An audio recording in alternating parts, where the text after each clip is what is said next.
Welcome everybody. We're going to begin with Rick acknowledging and honouring those communities whose land we are standing on.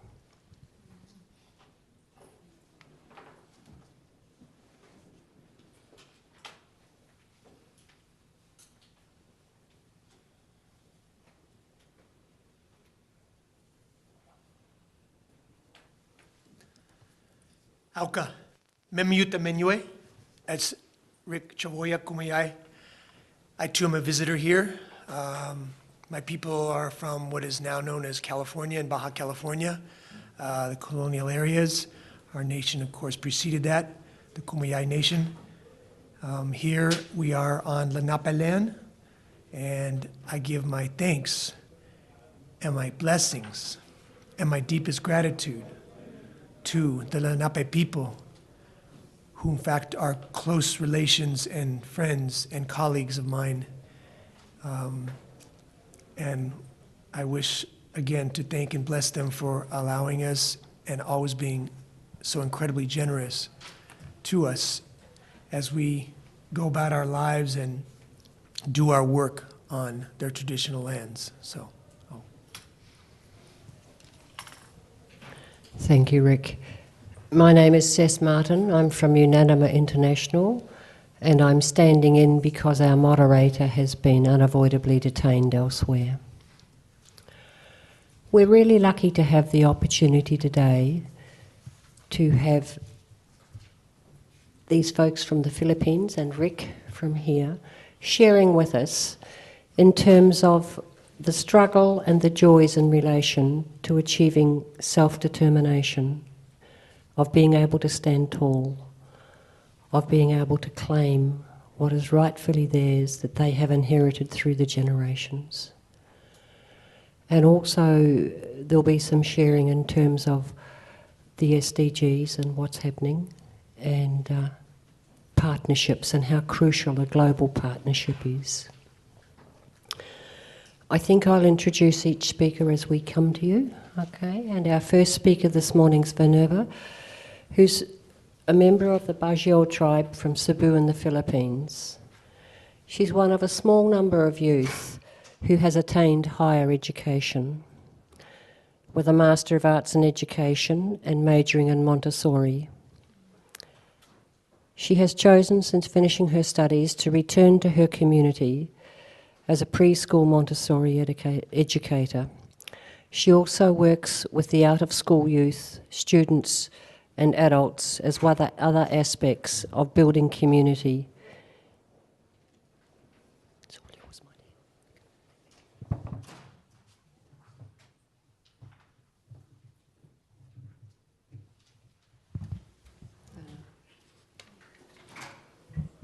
Kohap Makam Kamemon. Good afternoon to each and everyone. Good afternoon. My name is Minerva Amil, and my tribal name is Haya. I am a member of the Bajau tribe in Cebu City, Philippines, and this is my first time to attend a forum, to attend the permanent forum for the indigenous peoples issue here at the UN, or any other forum, may it be national or local levels for indigenous peoples. I feel very privileged to be here at the UN and to share about my tribe. I want my tribe to be acknowledged and recognized locally, nationally, and globally, just like other indigenous peoples groups. The International Presentation Association is helping me and my colleagues here in our participation at the forum.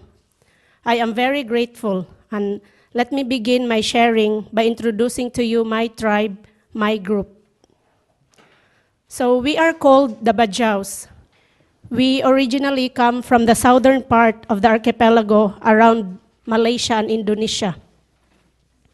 Our main source of livelihood is fishing, and because of that, we transfer from one place to another to look for a more abundant fishing ground until we arrive in Tawi-Tawi, an island in the southern part of Mindanao, Philippines. Due to the escalating wars in Mindanao, we sought refuge in other islands in the Philippines. 10 families arrived in Cebu City in 1964, including my grandparents. We live in houseboats along the shores of Alaska, Mambaling, Cebu City. As a tribe, we have our own culture, tradition, practices, and language. These practices define as our identity as a tribal group. We speak a different language called Sinama, and we have our own rituals for Thanksgiving, marriage, and death rites. We believe in the existence of a spiritual being in plants, oceans, and natural phenomena. So the chieftain, being the head of the community, makes decision together with our elders. This includes decision for marriage arrangements, conflict management, and community development. So we marry at an early age. The celebration lasts for 3 nights of community dancing. All marriages are arranged by our elders. That is still practiced as I speak. So wedding ceremonies are one of the many special days in our tribe. It is regarded as both a celebration and a fiesta. So life expectancy in our tribe is very short. People die at an early age, 50, 60 years old. It is for this reason that we marry at an early age. Our elders did not want to die without seeing us safe and secure in marriage. And marrying and security means marrying within our clan members only. For example, I married my first degree cousin when I was 14, and my brother married our first degree cousin also. For hundreds of years, we were content with our way of life until the development began to take in our simple way of living. Reclamation of the sea caused fish to die, unlimited area for fishing. Beach resorts were privatized, and outside influences began to affect our way of thinking. And for many years, with the advent of fundamentalist group, many of our Bajaus, especially the youth, made us question our rituals and beliefs. So in 1996, the Presentation Sisters of the Blessed Virgin Mary found the tribe in absolute poverty, ill, and neglect. The sisters started helping the tribe with the health-related issues. But the chieftain, in his wisdom, asked them to educate the children. So Sister Evelyn started the formal education and eventually partnered with the Department of Education for the formal education program. It was difficult for us to be in school. It meant going out of the tribal community out to the wider city.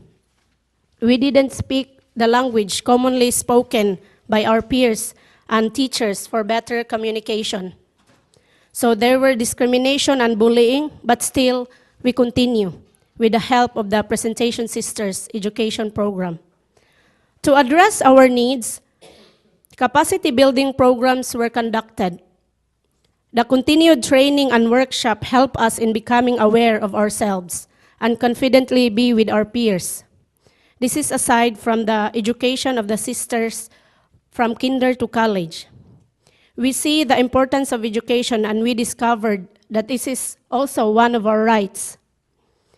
The services provided by the center run by the sisters are the following: the education program from kinder to college, conduct of tutorial and remedial classes, adult literacy programs, and developmental course for the students who drop out of school.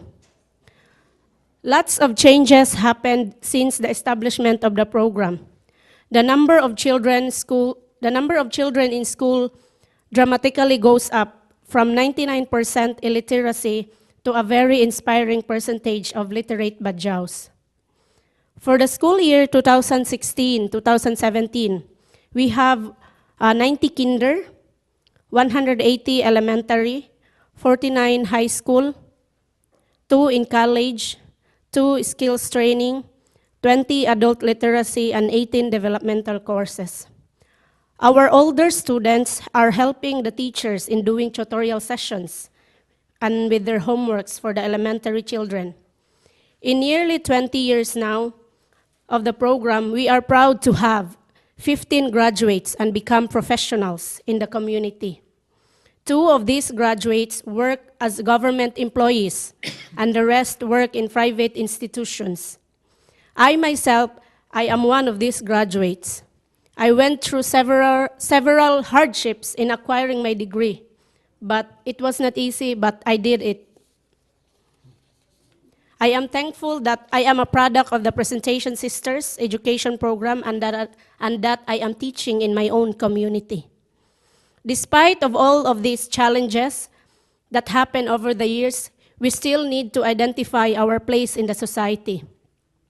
Yes, 15 of us are professionals, but we need to learn more in order to defend ourselves against oppressors, to defend our tribe against violators, and for our own indigenous knowledge, skills, and practices to be respected and acknowledged in the society. We need to empower our women and youth. After more than a week here at the UN, I especially observed that how indigenous women fights for their voices to be heard, how they all stand with full conviction in line with putting forward their needs and concerns. They are very proud of their own community and identities. This made me realize and reflect my own sense of identity and self-determination of my tribe. We, as Badjaus, have the same rights as everybody else. So this permanent forum is a step for me to bring my learnings to my community so that my people will be engaged and to know our rights in our society. So I feel that the big responsibility is on my shoulder now for my tribe is to be included as an integral part of the society. Thank you very much, Magsukol.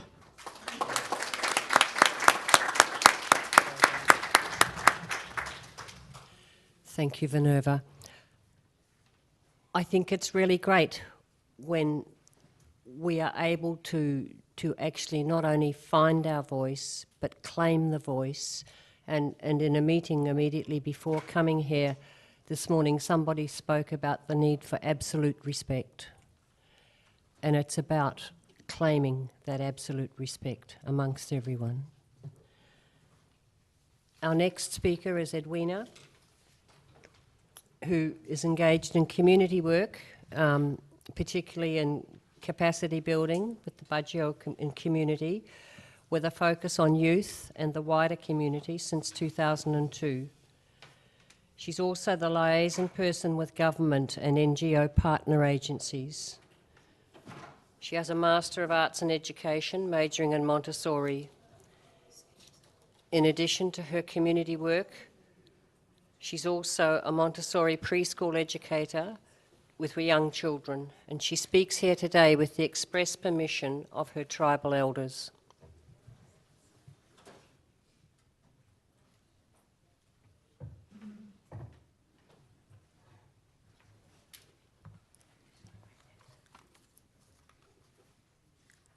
Mayong hapon. Good afternoon. The Badjaus are a patriarchal, a society marked by the supremacy of men. The head of the community is called the chieftain, as mentioned by Vinerva. He decides community development activities, marriage, conflict resolutions, and rituals. In fact, he is like a judge, a referee, and a peacemaker. The elders in the community come to him before making any final decisions. When the Presentation Sisters came to the Badjao area in 1996, the chieftain asked the sisters to educate their children. But aside from education of their children, he also asked the sisters to help organize their political structure.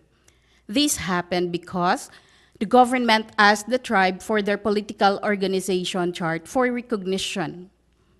Together, they started identifying people from the community to be part of the tribal council.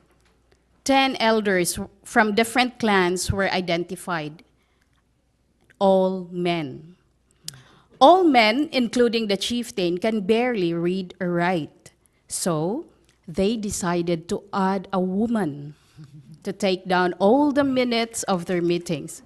And please take note of SDG number 5, that's gender equality. The chieftain died in the year 2001. It's the first time the tribe got to decide who was going to be the next chief. The council proposed to have an election in the community. With the help of the sisters again, as the election officers, elections started at the community's open area. Everyone gathered around and nominated their candidates. The first name was called, people raised their hands. Second name was called, people in favor raised their hands. The third person was called. This time, the person called was the eldest son of the recently deceased chief. They all voted for him and suddenly said they want him. End of the story. End of election. Felicito became the new chieftain and the 10 council members remained in their positions. 2005, when the whole Bajau community area was wiped out by a raging fire. It was a big challenge for all council members looking for a relocation area, working very closely with the government and non-government agencies who were helping with the transfer. Some council members lost their hope in waiting. After more than 3 years, a relocation site was developed. The chieftain decided to keep the council members who faithfully waited with him and disregarded the others. Rebuilding the council goes with rebuilding the community. It was seen that 30% of the council members remained with Felicito.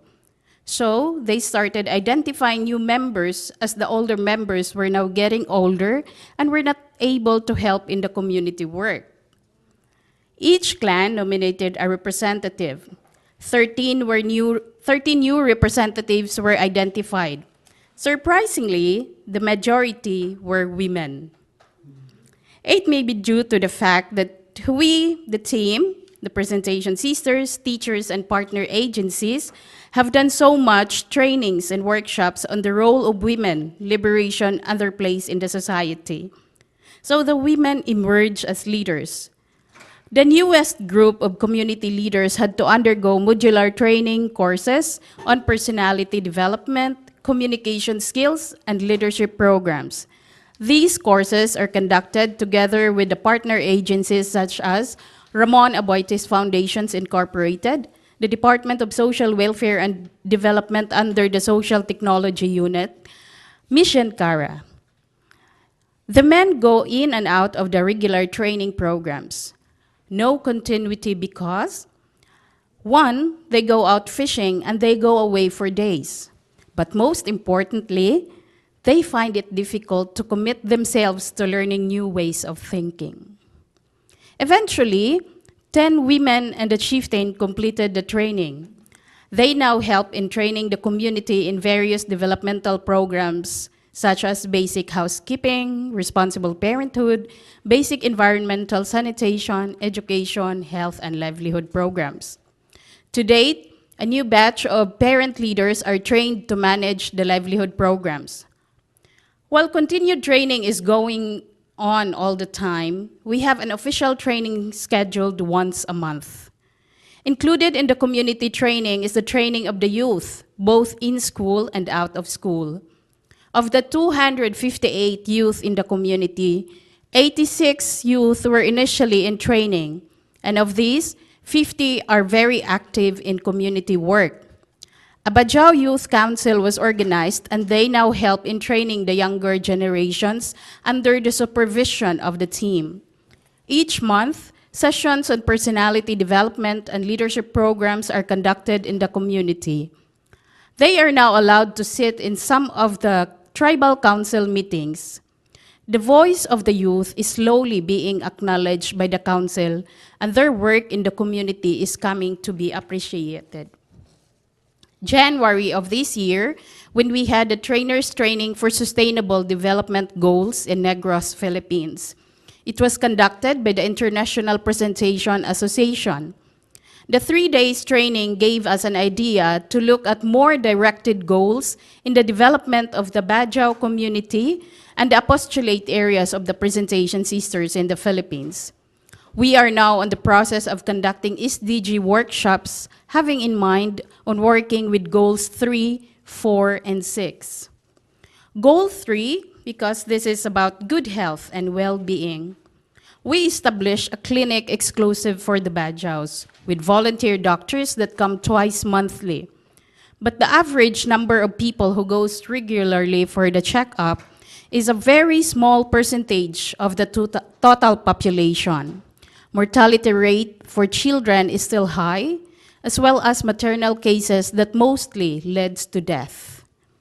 High percentage of people died of tuberculosis. While we do acknowledge tribal practices and rituals, we want the tribe to let rituals and scientific help work hand in hand. This is the reason why we are working so much about health education programs. To date, we have 13 youth and young parent volunteers initially trained as health workers. This is in partnership with the German Doctors Society in the Philippines, the Department of Health, and the local government officials. Another goal that we identified is Goal 4. This is about quality education. At our initial talk with the community leaders and youth representatives, they proposed to have access to quality education.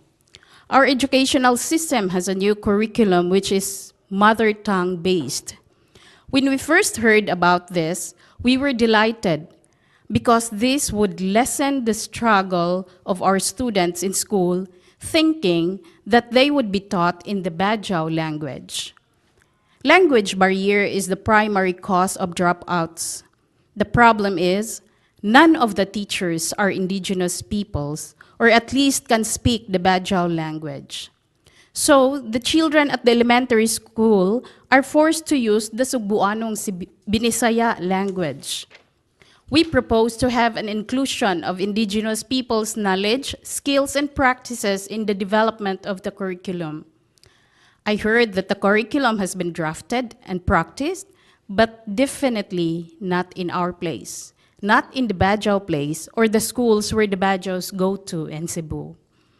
We are now trying to look for a network that could help us organize a curriculum that teaches the tribe's living tradition, where community elders are given the chance to pass on the tribal knowledge to the younger generations. Another goal that we identified is Goal 6. This is about clean water and sanitation.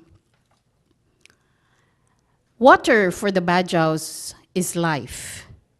But as I speak now, lots of the Bajau are struggling to get clean water. 9 years after they got the relocation site, they are still waiting to be connected to the city's infrastructure for safe drinking water. At the back of the community where they used to play and place their boats, the seawater is highly polluted. It is now covered with garbage. Children still swim on the black water, and that endangers their health. Fishermen who walk through the muddy shores are also prone to accidents. The dirty water endangers the lives of the tribe, as they will take in the air directly from that area. We tried different strategies in cleaning the place, but we found it near to impossible because the compounded garbage comes from the biggest wet market in the city, and of course the community as well. But we don't lose hope. We chose this goal because we wanted to breathe in fresh air and swim on clean waters again. The community leaders and the youth are now working together and formulating a request for help in cleaning the area. The request is directed to the local government officials for the provision of equipment. We wanted to do more in line with the Sustainable Development Goals, but like I said, our effort in working with the Bajau tribe with our self-governance is very slow process. It is like taking baby steps, taking into consideration the transition of recognizing the voice of youth and women. Our hope is to establish more partnership towards the attainment of our goal. We cannot do this on our own. Most of all, we need the support of other indigenous communities for inspiration, especially in the aspect of putting forward the issues of empowering the indigenous people.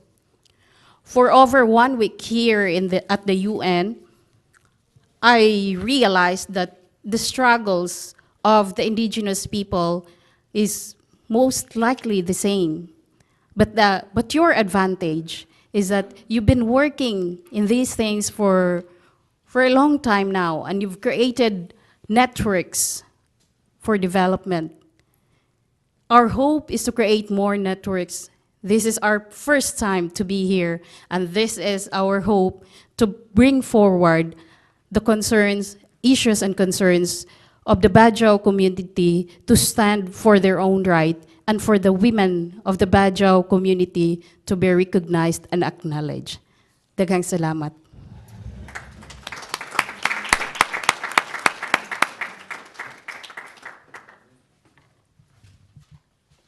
Thank you, Edwina. I'm sorry, I forgot to say that this event is being live streamed, and should you not wish to have your photo appear, then you need to stand down behind the camera. It's probably a bit late now. Yeah. What are we going to do now? Should have brought my bandana. That's right. Our next speaker is Pablito, who's from Southern Negros, and he's a rural development worker advocating on behalf of Indigenous people's self-determination.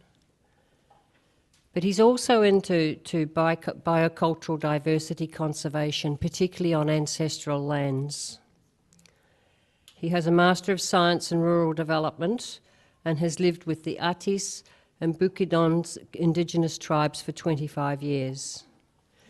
He continues to work with Indigenous peoples through the Confederation of Indigenous Peoples Organisation in Southern Negros Occidental, and with the Episcopal Commission on Indigenous Peoples in the Visayas region as coordinator and capacity builder. Thank you, Pabs. Mayong hapon. Good afternoon. My sharing would be on the local initiative of the Confederation of Indigenous Peoples, the Ati and the Bukidnons in Negros Island.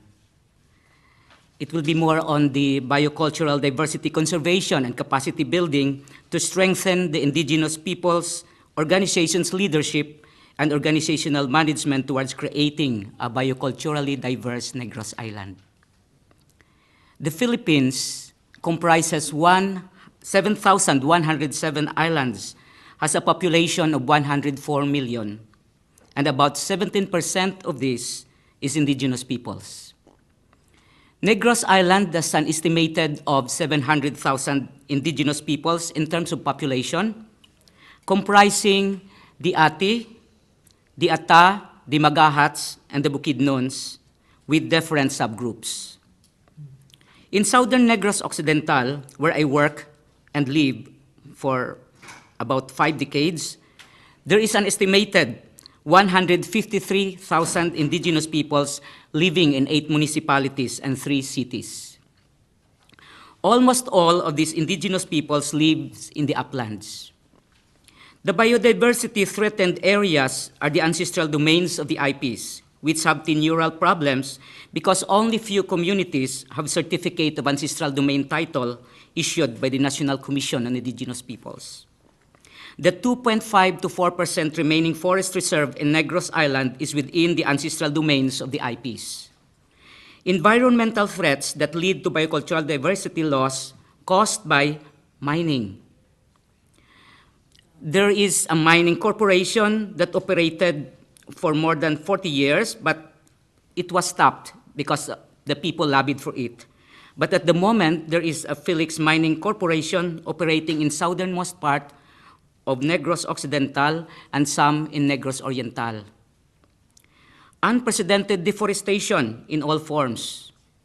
In the past years, there were logging corporations that cut the big and century-old native trees, but now they have no more trees to cut. So they stopped their operation. Monocrop exotic species timber plantations are cutting the native trees. There is one Moser Environment Corporation that is currently operating in the municipality and my municipality. The Confederation of Indigenous Peoples of Southern Negros Occidental recently made a petition to the government to stop the operation of the said commercial corporation, as their corporation has no impact whatsoever to the environment. Negros Island is known as the sugar granary of the Philippines, and monocrop sugar plantation has reached the ancestral domains of the indigenous peoples, where they also work as sakadas, with very small compensation of about 150 pesos per day. Extension of the indigenous knowledge systems and practices, and even the spirituality of the indigenous peoples in Negros. Our people no longer use the language. They have lost it. And variety of cultural practices have already eroded. Even the farming system is unsustainable. Non-recognition and disrespect of the indigenous people's rights because they do not have the capacity and enough knowledge to assert their fourfold rights emphasized by the Indigenous Peoples' Rights Act of the Philippines, such as the right to ancestral domains or lands, right to self-governance and empowerment or self-determination, social justice and human rights, and the right to cultural integrity. The same rights were also emphasized by the UNPFII, the ILO 169, and other international treatises.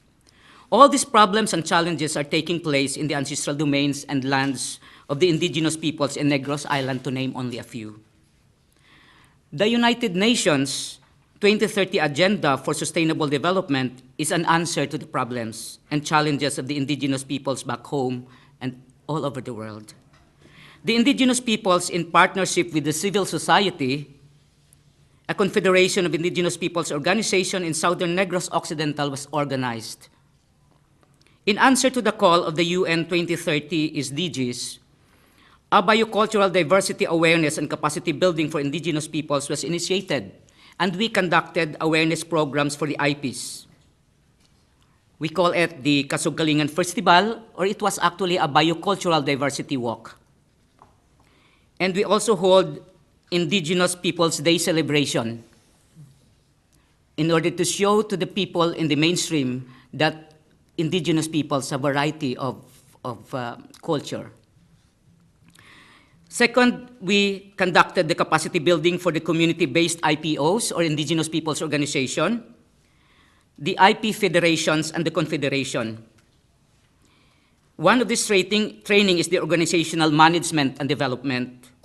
After the training, the trained leaders went to the communities to conduct information, education, and communication.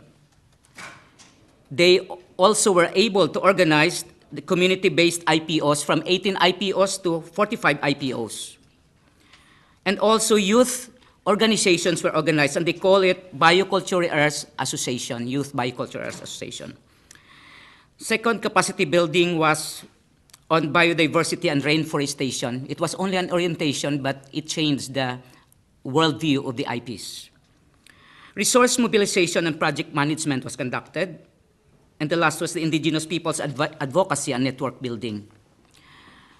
Now, the project actually impacted the IP society in the area on two levels. The relational impact. These are actually the collective actions which involved relationships with local government units, national government agencies, the civil society organizations, and other indigenous peoples' organizations in Negros Island. In maintaining their cultural identity, as well as realizing the importance of unity in advocating biodiversity laws. In this case, they petitioned the Moser Environment Corporation on the clearing of land to make way for the planting of exotic species, resulting to loss of forest food, which the IPs depend on. Further, as a result of the project, faith-based NGOs, local IP partners, and private individuals have deepened their working relationships and commitment with the IPOs. Second impact is the subjective impact. These are the expressed levels of satisfaction among the tribal elders and youth regarding their empowerment, resulting to higher levels of confidence and communication skills necessary to lobby their advocacies and future projects. The results generated the following recommendations of the Confederation of Indigenous Peoples in Southern Negros Occidental. Petition to stop operation of the Moser Environment Corporation, which is promoting timber monocropping and plantations of exotic species for commercial purposes. This, in effect, would harvest native trees to be included in their harvesting activities. And the second is the creation of a sustainable human environment in the ancestral domains or lands of the IPs, which includes permaculture, or the organic and natural farming. In addition, the Ati people, through the Marikudo Ati Community Association, initiated a School for Living Tradition Learning Center for the purpose of preserving the oral traditions and cultural heritage of the Ati people. The transfer of the intangible cultural heritage is the main concern of the program. This pilot project was funded by the Philippine National Commission for Culture and the Arts and will expand to other IP communities in the Negros Island in order to preserve the living oral tradition of the indigenous peoples that includes the realization of the Confederation's dream for a bioculturally diverse Negros Island. Last April 10, 2017, the Confederation of Indigenous Peoples Organizations in Southern Negros Occidental, with the backup of the support groups, called for a dialogue with Moser Environment Corporation, the Department of Environment and Natural Resources, the National Commission on Indigenous Peoples, and the local government units. The staff of the Department of Social Welfare and Development attended as well. Several partners strongly support the IPs in this dialogue. They were, of course, the International Presentation Association. In the local level, they have the Presentation Sisters of the Blessed Virgin Mary, who supported us in coming to this national gathering. We have the Foundation for Philippine Environment, the Episcopal Commission on Indigenous Peoples, the Legal Assistance Group of the Indigenous Peoples in the Philippines, and many other support groups. As a result of the dialogue, a multi-sectoral monitoring committee was organized as a follow-up to the petition against Moser's activity of cutting trees, including the naturally grown species. As we met today, the monitoring committee is having their first meeting in the Philippines, and I am missing it to be there. Reflecting on the 2030 Sustainable Development Goals using the approach on the book Critical Hope for SDGs, introduced to us by the IPA in the Philippines, it helped me understand in a very simple way the SDGs and how it is impacting the lives of the indigenous peoples. Through the training, I was able to go back to my roots and values, which are my strengths, see my current actual situation, evaluate who are responsible for this situation, and act out in the light of the 2030 SDGs. For the Ati, the Ata, and the Bukidnuns, the awareness raising, the capacity building, the IP community organizing and strengthening brought positive impacts, which is the local implementation and realization of the 2030 SDGs. Network building is a necessary component of the project in order to maximize resources. The dialogue initiated by the IPs recently is an act of advocacy that brought good results and positive impacts to the IPs, which is an actualization of the recommendations which they are asking for support. However, in spite of the successes in the initiatives made by the indigenous peoples' organizations, the IPs in Southern Negros Occidental is still threatened by the following. Moser Environment Corporation is a big business corporation and can still influence politicians and government agencies to gain favor at their side. An encroachment of business, mining, monocrop plantations, commercial corporations, and other development projects in the ancestral domains and lands, entering the indigenous people's ancestral lands and implementing development projects without proper, free, prior, and informed consent. These are development aggressions. Overlapping environmental laws with that of the Indigenous Peoples' Rights Act of the Philippines, oftentimes policymakers and those in the government agencies interprets the law in favor of the rich and strong for their personal gains. Discrimination, disrespect, and non-recognition of the IP's rights by the mainstream society and the policymakers continues. Marginalization of the indigenous peoples in all facets of the society seems to be a never-ending system. Disrespect and putting aside the indigenous traditional learning system in terms of education. Our indigenous children and youth continuously experience discriminations in school due to failure to implement the genuine indigenous people's education on the part of the government and private academic institutions. Social services and development in the rural areas where the indigenous peoples live are not culture sensitive and sufficient to answer the needs of the indigenous peoples. Women's birthing rights and the use of traditional healing practices and medicines are oftentimes violated by the Western medicine practitioners and those in the government health service providers. And there is a slow implementation of the Indigenous Peoples' Rights Act of the Philippines. Even the policies and other instruments that are intended to protect, recognize, and respect the rights of indigenous peoples. The Indigenous Peoples Agenda and 2030 SDGs is a framework that gives hope and light to the threats being feared by the IPs back home. Partnership with the local government units, the non-government agencies, the civil society organizations, the indigenous peoples organizations, the church, private individuals made a difference in the lives of the IPs. It is the critical hope of the IPs in our homeland that they participate in making a bioculturally diverse Negros Island, which is their dream. The Confederation of Indigenous Peoples Organization in Southern Negros Occidental would like to propose the following critical actions to be done. First, the creation of the bioculturally diverse ancestral domains and lands in Negros Island. Thus, a fast and full implementation by the government, the Indigenous Peoples' Rights Act, and the policies that genuinely protects, promotes, and respect the rights of IPs.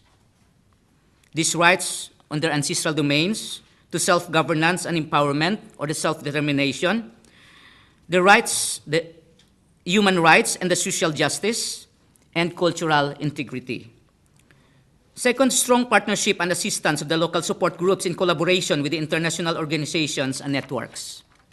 UN and international organizations should help us in our efforts towards full recognition of our existence as IPs in the current times. Local, national, regional, and international advocacy support and special interventions by the UN on the specific issues with regards to ancestral domains or lands, culture, and language conservation would be necessary. SDGs and other international agreements of nations, such as the UN DRIP, ILO 169, and other international treatises should be analyzed in the local level using the critical hope on SDGs approach so that all local IP issues can be linked to the international goals with sufficient support from the UN. Lastly, let me end my sharing with Pope Francis saying, the environmental challenge that we are experiencing and its human causes affects us all and demands our response. We can no longer remain silent before one of the greatest environment crises in world history. Together, let's make a difference by making a bioculturally diverse Negros Island while we still can. In this way, we can be part of this global movement to help realize the SDGs for our survival, especially for the generation to come. Salamat. Thank you.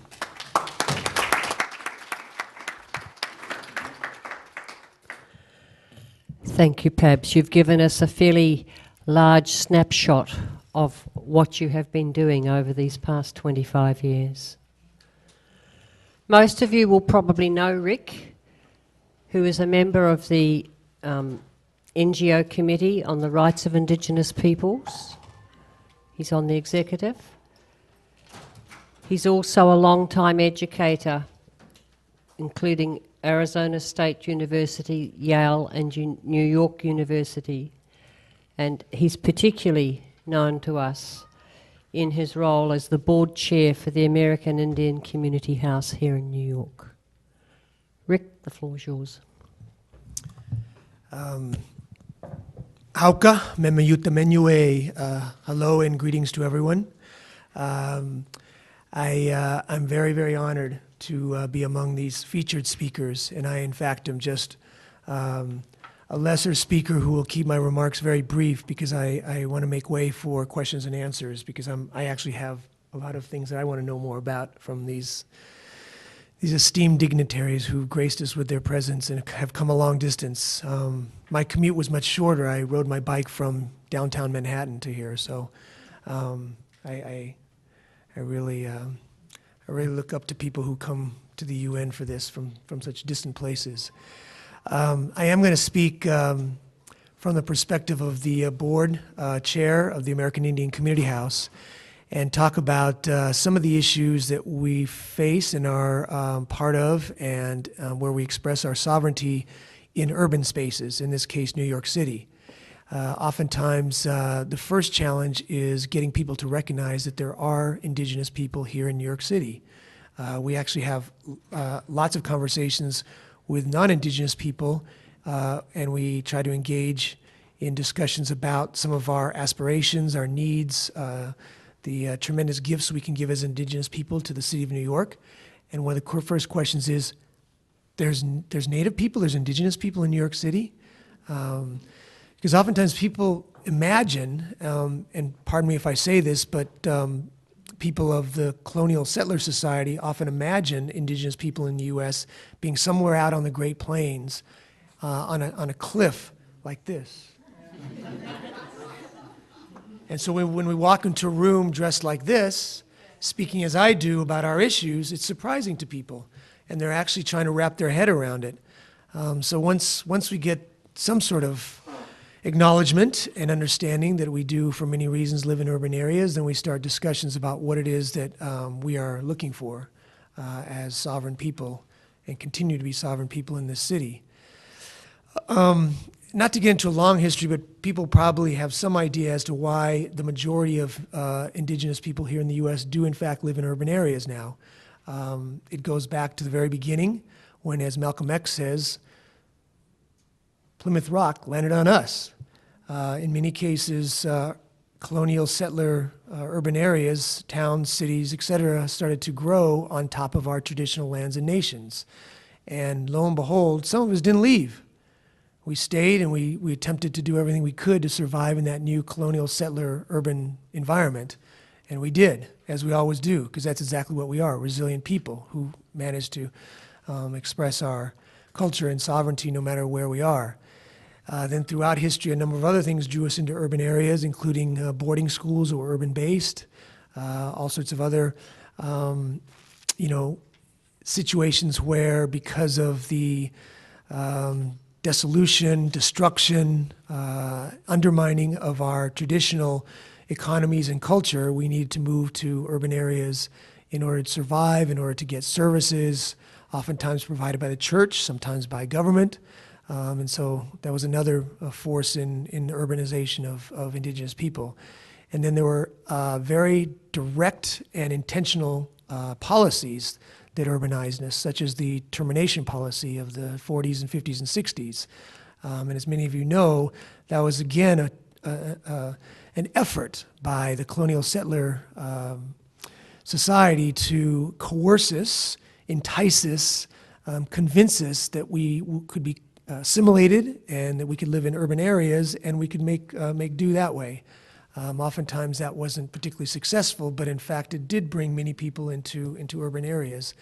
And then continuing in most recent times, again, because of sometimes the lack of opportunities or the or the feeling on our part that there just are better opportunities in cities, educational, health, employment, and so forth, we move into urban areas. And that's the case in New York. And that's been going on for some time. And in 1969, a group of extraordinary indigenous leaders founded the American Indian Community House, including someone who I'm sure you all know, Chief Warren Lyons. He's one of our founders, among many others. And we've really been guided by the spirit and the genius of our elders as we continue to try to provide services to New York City indigenous people. Through health and wellness programs, through job and employment employment and housing placement, through educational opportunities, and so forth. And I'm going to talk kind of more specifically about a couple of those things, and then leave it at that, so we can, as I say, get into a more lively discussion with everybody here. And one is around health. The American Indian Community House, as are many urban centers for indigenous people, very reliant on Indian health services. And I by no means am going to bite the hand that feeds me. We are extremely, extremely appreciative of what IHS does for us and the funding that they provide for us. But it also means we need to be creative sometimes in how we address the wellness needs, the spiritual needs, the needs of just overall just life and livelihood for indigenous people that sometimes does not fall within the conventional parameters of a government agency.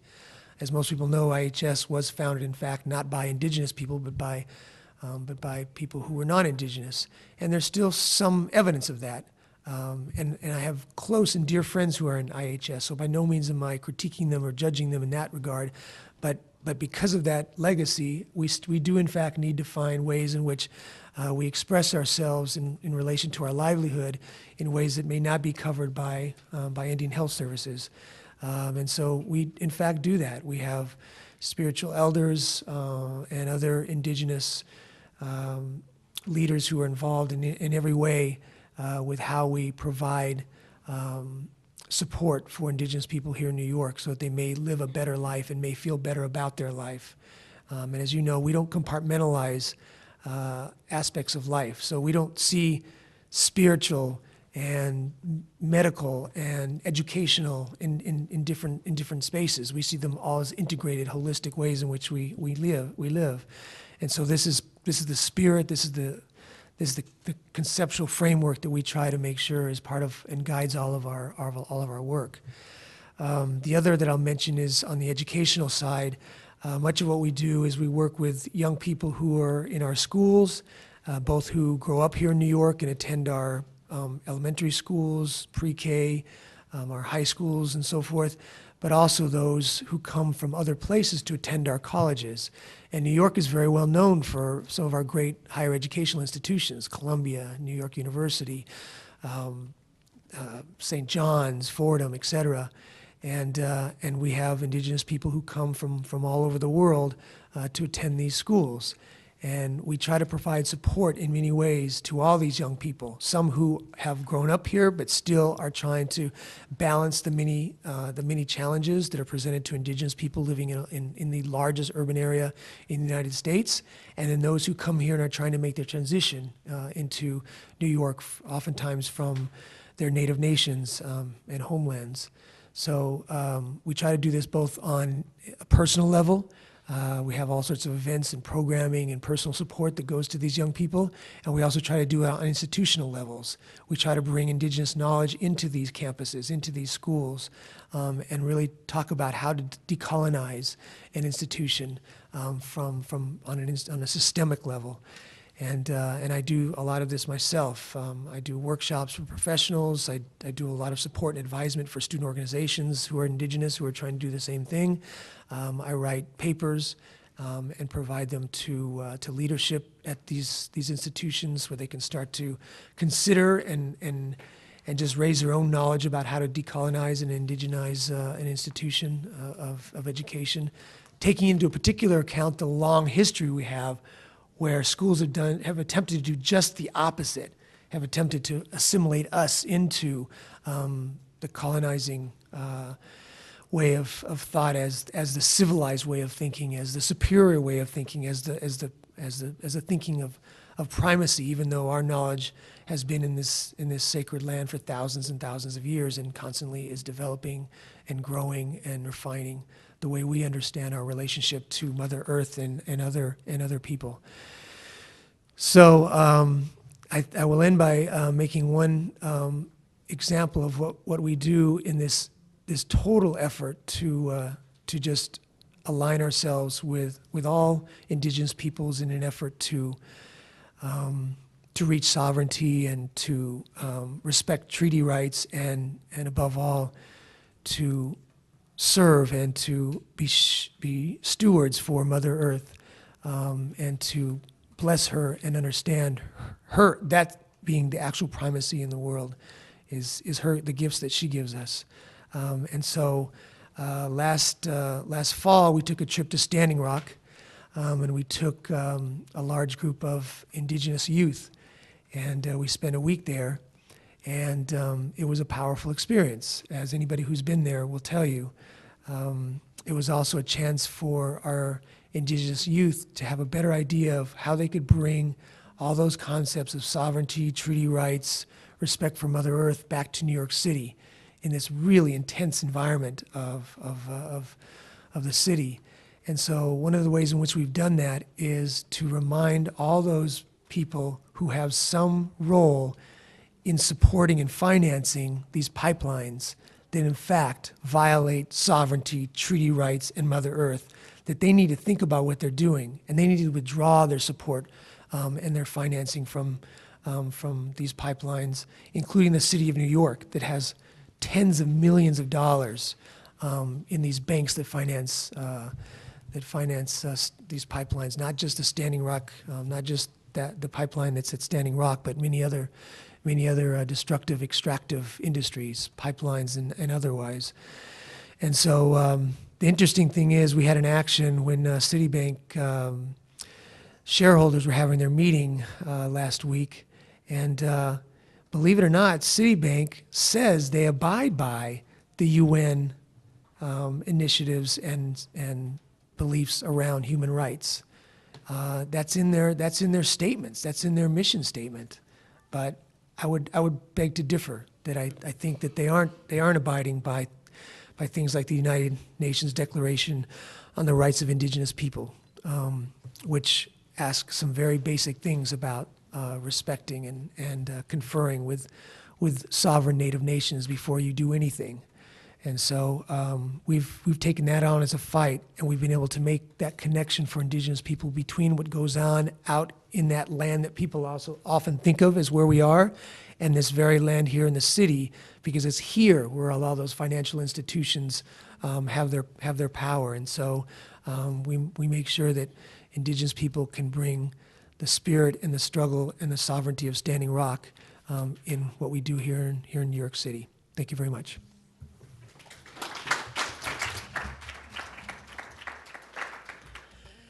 Thank you, Rick. I think you've enabled us to understand very clearly what expressing sovereignty in urban spaces means through your concrete examples and all the initiatives that are being undertaken. We've now got a few minutes for question time. If anybody has any questions. Now, we're going to have to run one of these microphones, I think, because the room's too big to hear the questions.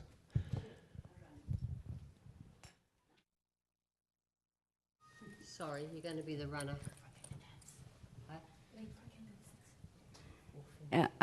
Yeah, I'm Joan Carling from the Philippines. Sorry, I was late, but I'm happy to hear about the presentation at least. I just want to mention that I am the co-convener of the Indigenous Peoples Major Group on the SDGs, and we're the ones coordinating the engagement and participation of indigenous peoples in the SDG processes and for the upcoming high-level political forum. And I just want to announce that the call for application for participation in the HLPF in July is open. please visit the website. And this is intended for the countries that are up for review this year. There are 23 countries. Majority are in South and Caribbean, Latin America and the Caribbean, but we also have 7 from Asia. Philippines was already taken up last year. They already reported. But and anyway, we have produced a lot of materials on the issue of SDGs and indigenous peoples, and that's made available.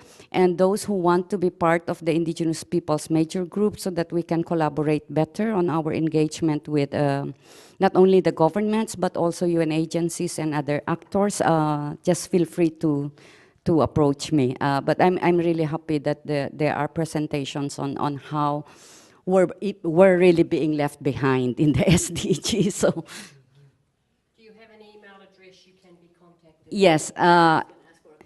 Yes, I have my card, but for email, it's Joanne, Joan dot Carling, CARLING 77 at gmail.com.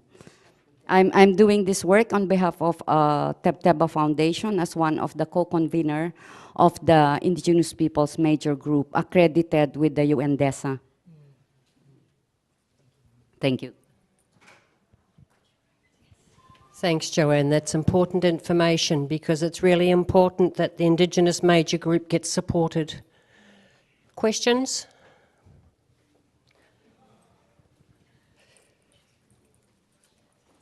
Oops, sorry. Thank you.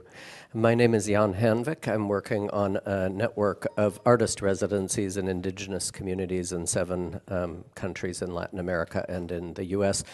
But my question is just about a couple of the presenters from the Philippines mentioned the involvement of the Presentation Sisters, and I'm just curious if Catholicism is so deeply ingrained in Philippine society that it's not an issue, or if they're still requiring the involvement of Catholic beliefs in your indigenous communities. Thank you very much for that question, sir. We are working for the Presentation Sisters, but our mission in working with the Bajau community is to maintain their culture. So they're not being converted to become Catholics, but instead we're working hard on maintaining what they have, their culture, their traditions, and all their practices.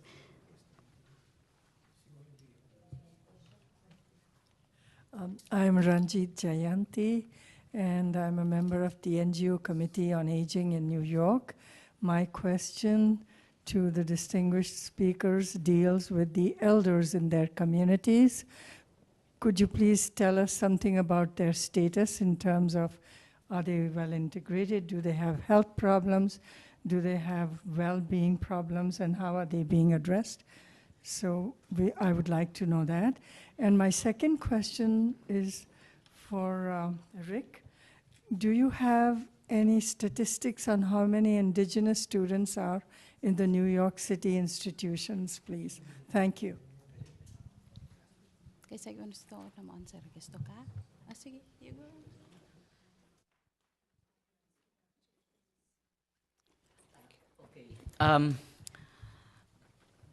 There is, 3 months ago, we went to, this is a concrete example actually, of a 93-year-old elder in the community.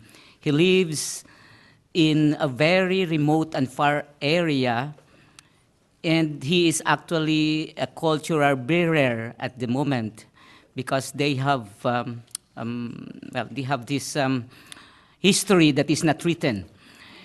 And when we went there, he was actually hospitalized, but they still use this, in extreme case, they have to be hospitalized, they have to go to the hospital. But they still use this indigenous knowledge in healing. And this is being respected by the community. Most of the elders in the community submit themselves to what they call this babaylan. The babaylans are actually the healers in the community. And this is actually scientific, indigenous knowledge. They have learned this, they've been doing this for the past years?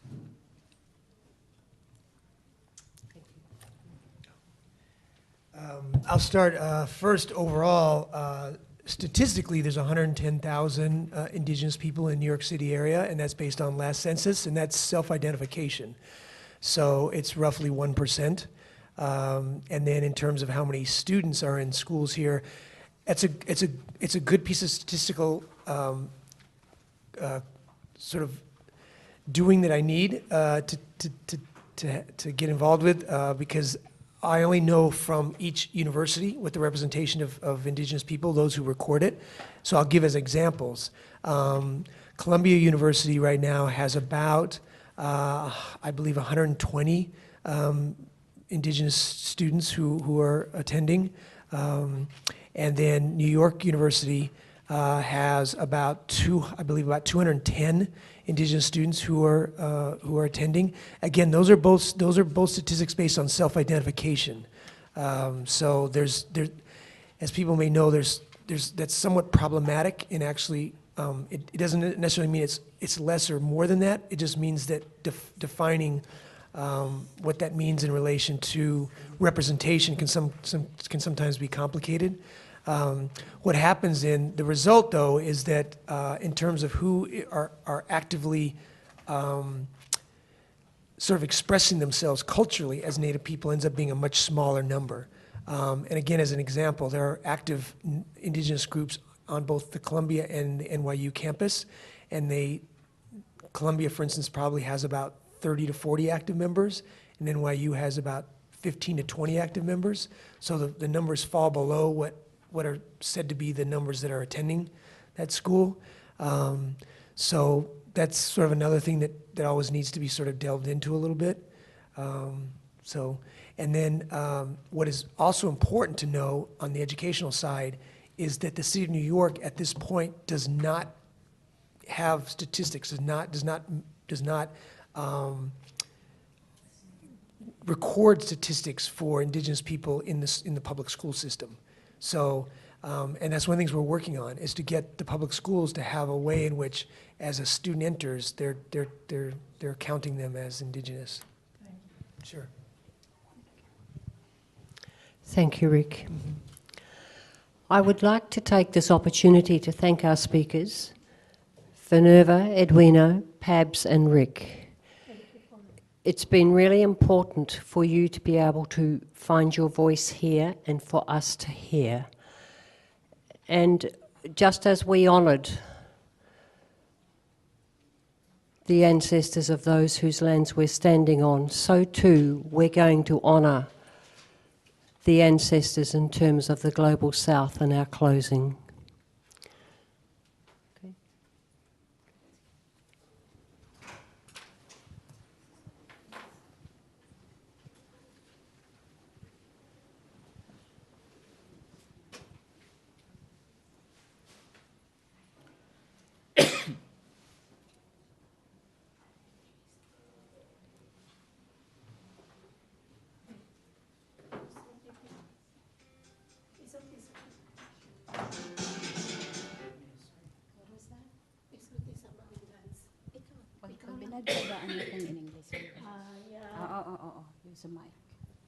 Ya lawitoy, ako yang igal, igalan kami. So, ya kami masiboy, bangan niya kawin, ito igal kami. So, kahikaan ang igali, baanan ina-ina. Today I'm going to dance about our cultural dance. Usually we use this for celebration, and I will dance first, and later on I will be inviting us all to join me. Okay, you ready?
So may I request everyone to please join me, stand up, and just, yeah. But you have to show us what you want to do. All right. You just have to stand up, raise your hand, and join the dance. Bi, mabuang ko na yung gibuhat na ko.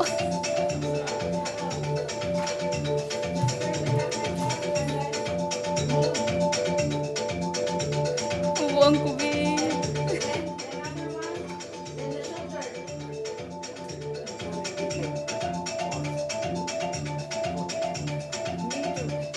I'll take the photos instead. Thank you very much.